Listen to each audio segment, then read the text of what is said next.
Hi there, Loy Machedo, speaking to you from loymachedo.com. Who's Loy Machedo? Think Personal Branding. Okay, I this is not a client who asked me this question. Rather, it was a lady. Lady asked me this question with regards to a toxic marriage.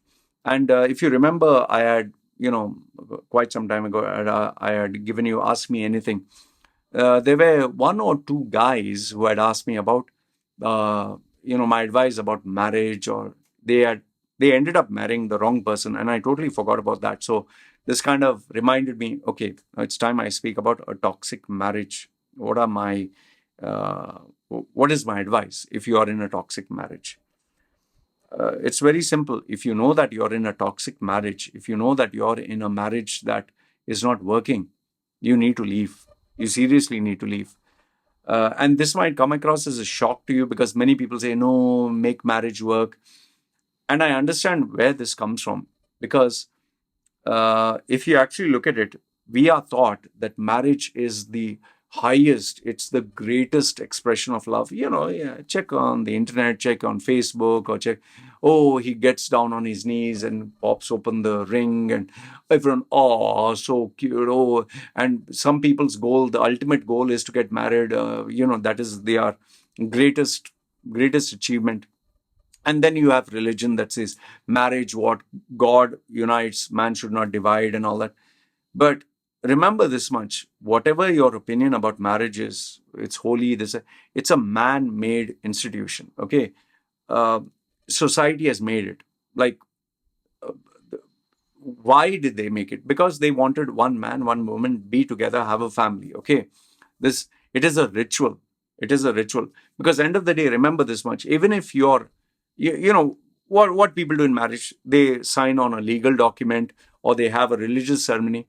You know that legal document or that ceremony will not make one person love another person. You can't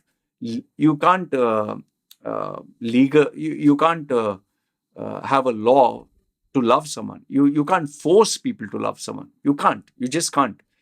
It has to come from within. Okay, so what I tell people is, see, even this paper that you sign or this ritual that you have, it has to come from within, from both of you. And if it is not there and the relationship is not working on, then it's time you move on. See,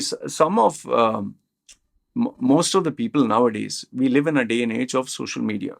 We live in a day and age of distraction, where people are seeking attention, they get impacted by others, they join groups, they chat with others. Men and women are working. Before, a woman would only be at home, guy could come home and, and then obviously be treated like a king. But today, man is working, woman is working, man is stressed out, woman is stressed out, bills to pay, inflation.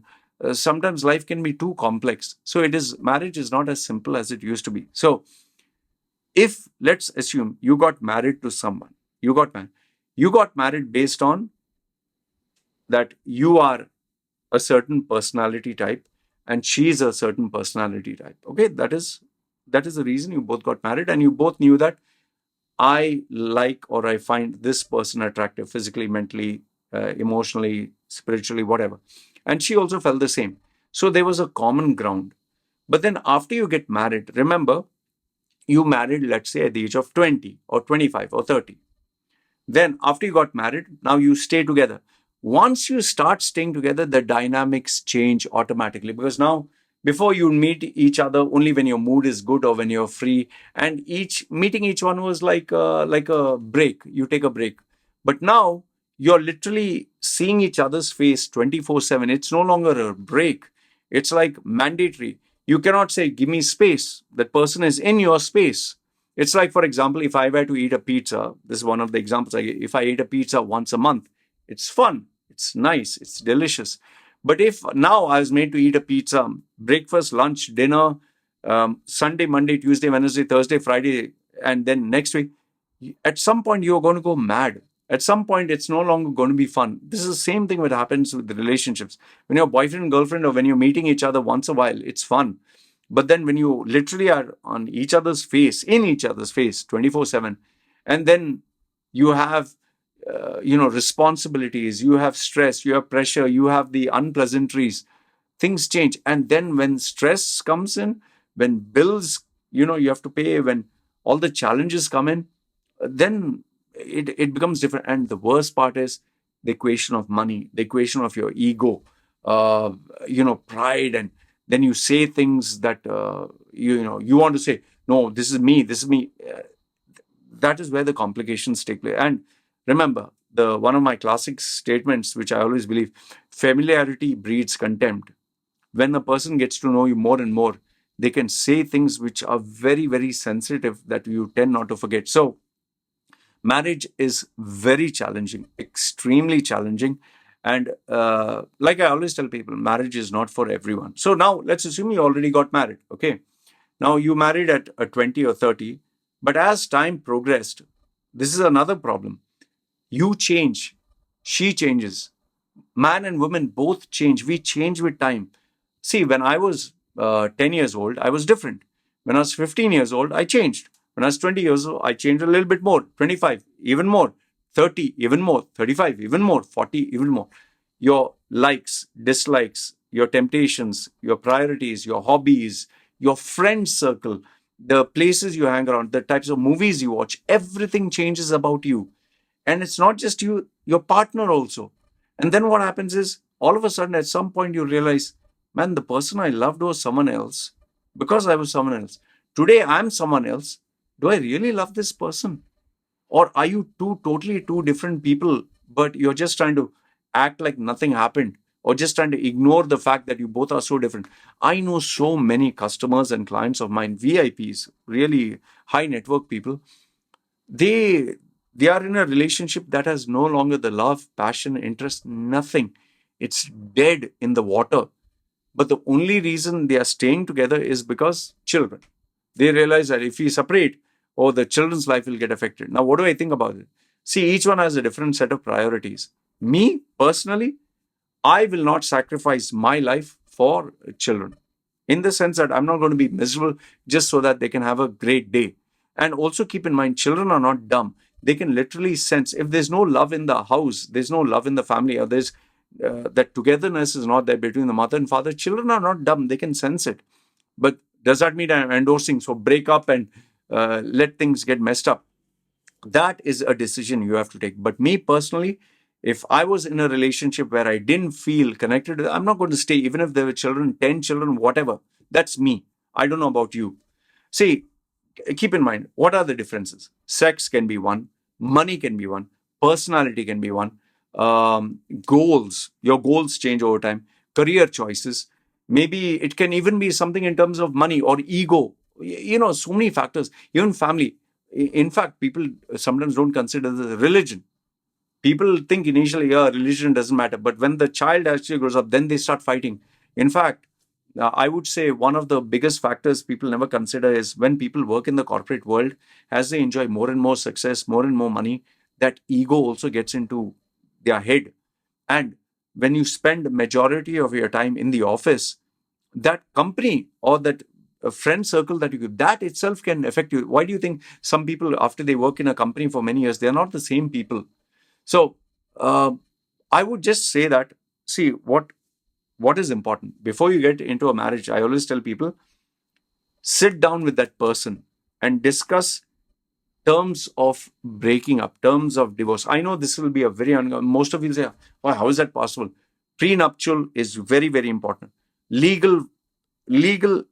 Uh, I know most of you, when you get married, you're not going to take a lawyer and say divorce this. But ones who are smart, intelligent, mature, and know how to handle themselves, they will have this tough discussion. If you cannot have this discussion with the one that you love, it's not love, because you need to have that sense of reality. You need to have that common sense to discuss with the person. See, we get married. These are the values that are important to us. But if why would we break up? Rather, you should have this question. What is the reason you would break up with me? You should ask this person. Would you break up with me if I sleep around? Yes or no? Would you break up with me if I become alcoholic, if I was into drugs, if I was abusive, if I beat you? Then they will tell you, oh, I wouldn't tolerate that. Then write these points down so you're very clear what are your do's and don'ts, what are her do's and don'ts. And then it's very clear that if I were to do this, if I, let's say, have an extramarital affair, if I were to have sex with someone else, and or if I, like for example, with me and my wife, it's very clear. I've told her, the day you spend even one penny, and you give it to anyone, your mother, father, brother, sister, you give it to someone, help in charity, one penny, even accidentally, finish. Accidentally, okay, that is different, but it will not happen accidentally. So the day you do that without my permission, it's breakup. There's no discussion, and it's very clear. I've told her very clearly. Okay, and then I asked her, okay, what would be the reason why you would break up? She, because she was married before, her husband used to, ex-husband used to physically beat her and shove, alcohol bottle on her face and try to force her to drink. I told her, anyway, I'm not into all that. And she was also very particular that not to involve the family, immediate family, the mother, her husband's mother used to always abuse her, and ex-husband. So I told her, in my case, there's no family. So we are very clear as to what she can do, cannot do, what I can do, cannot do. And she also knows the tough conversation. I told her before we got married, my work is more important than you, more important than this relationship, more important than anything else. My work and my brand. If I cannot earn, I cannot sustain, I cannot survive, I cannot take care of myself. You anyway are not earning. You cannot earn, you cannot take care of me. So that is most important. Never get in between me and my work. That's why now they are there. You can't hear any noise because she knows work is worship. For me, worship is my work is my God. My brand is my God. My making money is the most important thing. So these are the tough conversations you should have. And it's very important to discuss with your partner and know, okay, if we do break up, if things don't work out, how do we split? Okay, if you're a multi-billionaire or you're in the West, okay, it's either prenuptial. If you're not having a prenuptial, then you're fucked. You lose 50% of everything. In the Indian system, it is 7 years. I think if you have to apply for a divorce, it takes 7 years. In the Philippines, I think they make it nearly impossible. So it's very important for you to have these discussions with your partner. And remember this much.